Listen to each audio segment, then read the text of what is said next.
We all feel the wind, right? But what if I told you the real story of our weather isn't the wind blowing sideways, but the air moving straight up and down? That's what we're going to dig into today, these invisible vertical forces and the super clever tools we've invented to actually see them. All right, let's start with a bit of a mystery, something you've probably even seen for yourself. Ever wondered why some coastlines just seem to be cloudy all the time?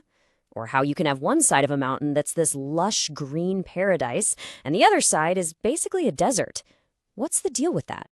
Well, the answer, and this is so cool, isn't about the wind you feel on your face. It's all about the air's secret vertical journey. That up and down movement, it's like a powerful invisible engine that's literally creating the weather around us. So what exactly is pushing the air up and pulling it down? Turns out there are two main culprits we're going to look at. First, something as simple as friction with the ground, and second, those massive obstacles we call mountains. Okay, so it really boils down to two key ideas, convergence and divergence. Think of convergence like this. When winds run into each other, they pile up and have nowhere to go but up. And divergence? That's the opposite. The wind spreads out, creating a sort of vacuum, and air from above sinks down to fill in the gap. These two simple movements are pretty much the engine for a ton of our weather. And here's where it gets really interesting, the friction effect. Imagine a super smooth highway. That's the ocean. Now imagine that highway suddenly turning into a bumpy dirt road. That's the land. When the fast-moving air from the ocean hits the bumpy land, it creates a traffic jam. The air piles up, it's forced to rise, and boom, you get clouds. That's a big reason why some coasts are so cloudy. And it works in reverse too. When air goes from land to sea, it's like hitting the open highway. It spreads out, sinks, and you get those beautiful clear skies. But it's not just friction, right? You've also got these giant roadblocks, mountains. They basically force the air to go on a wild vertical roller coaster ride. Air gets pushed up one side, squeezed tight, and then it tumbles down the other side, expanding as it goes. This has a massive impact on the weather, creating those deserts we were talking about. And this whole up and down journey of air isn't just about weather. It has a real physical effect on us. I mean, have you ever been up in the mountains and just felt off? A little dizzy, maybe a headache? That's mountain sickness. Think about this. At just 10,000 feet, the air is so much thinner that you're getting about 30% less oxygen with every breath. No wonder your body has to work way harder.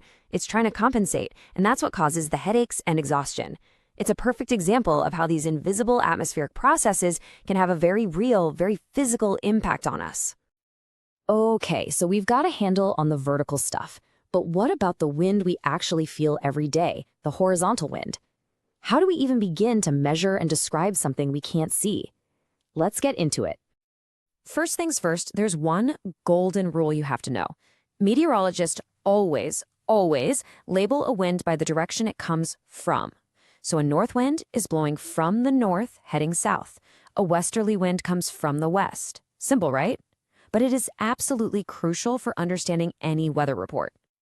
Now, if you track the wind in one spot day after day, you start to see a pattern. There's usually one direction it blows from more than any other. That's what we call the prevailing wind, and it's a huge deal because it basically defines the climate of that area.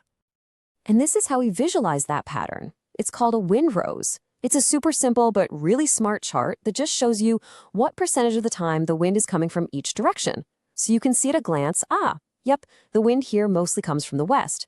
It's how we know about things like the prevailing westerlies that march weather systems right across the U.S. Okay, so how do we get all of this data in the first place? How do you actually measure wind speed and direction? Well, we've got a whole toolkit for that, and some of these instruments are actually pretty old school. You've definitely seen these before. The two classics are the wind vane. The thing that looks like a rooster on a barn. It points into the wind to show you where it's coming from. Then you have the cup anemometer. It's just a set of cups that spin around. The faster they spin, the faster the wind is blowing. Simple and effective. But of course, we've upgraded. There's a more modern gadget called an aerovane. It's pretty clever. It combines both jobs into one. It has a tail fin, kind of like an airplane, to point it into the wind, and a little propeller on the front that spins to measure the speed. Super efficient. And I'm sure you've seen a windsock, right? Especially at airports. It's another brilliant, low-tech tool. It shows the wind's direction by pointing away from the source, and the straighter and more inflated it is, the stronger the wind. It gives pilots a quick, at-a-glance idea of what they're dealing with. So, all these tools are great, but they have one huge problem. They have to be attached to something on the ground. What about the other 70% of the planet that's covered in water? How in the world do we measure wind out in the middle of the ocean? Well, this is where technology gets really, really cool. We use satellites. From way up in space, they can actually watch the clouds move. By tracking a cloud from one picture to the next, we can figure out the wind's speed and direction over vast stretches of ocean. This has been an absolute game changer for forecasting things like hurricanes. Okay, so we've got all these ways to measure the wind, but so what? Why does it matter? I mean, this isn't just for fun.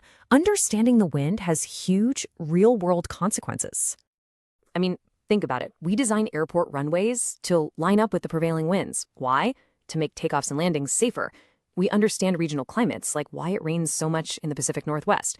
And today, this data is absolutely essential for figuring out the best spots to build massive wind farms for renewable energy. It impacts everything.